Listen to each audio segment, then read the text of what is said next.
Attention all mothers and fathers. Just this morning, you may have seen your teenage daughter apply her makeup and walk out the door. But she should think twice before doing that again, because a new study by the Environmental Working Group finds that chemicals from makeup could be seeping into her bloodstream. Now, sometimes these studies turn out to be junk science, so we wanted to ask FoxNewsHealth.com's managing editor, Dr. Manny Alvarez, to separate the fact from fiction for us. Good morning, doctor. Good morning. All right, so you see a headline that says every girl tested in this study had these potentially deadly chemicals. Some of these cause cancer in their makeup, and you get a little concerned. What's the truth? The truth is that an average teenager uses 17 personal care products a day. 17. Now, in this small group, 20 girls, they each had, they tested 25 chemicals. Every girl had at least anywhere between 11 to 16 chemicals in their bodies. So now this is now concerning, because the levels of the chemicals were very high. These chemicals in particular here basically interfere a lot with hormone development.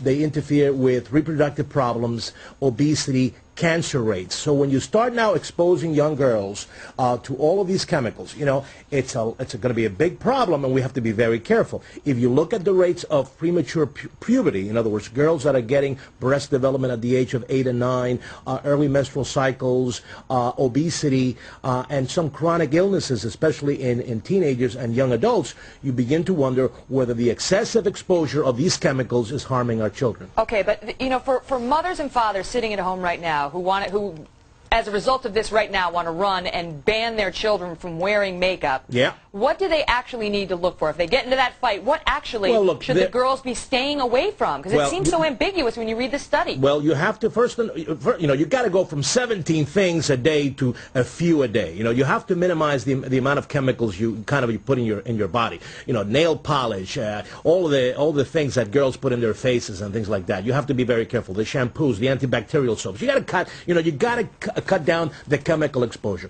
We have a list of all the chemicals and things you should avoid in our website here at Fox News, Fox News Health. We're going to give you a list of some of the chemicals that in this particular study have been linked with illnesses and chronic problems for your health. But you have to cut, you have to look at the ingredients, and you have to look at all these chemicals. Remember, we're finding all of these. Right, but Dr. Manny, wait, I'm sorry to interrupt you, but some of the problematic ones are supposedly not listed in the ingredients list. In particular, the ones that are used to create fragrances in a product, and those are the ones, according to this report, that have been linked to cancer. So how are parents to know? Well, things like paraben, for instance. You just had it up there. For instance, paraben has been around since the 1920s. Now, in the 1920s, we did not have the science that we have today. Some of these chemicals have been around since the early 20s, and now is when we start linking these chemicals with some of the chronic problems that we've seen. No, but it's Dr. all about Manny, exposure. I'm sorry to interrupt you, but parabens are listed. If parents want to find out if parabens are in there, they're typically in the ingredients list. It's these other things that are problematic.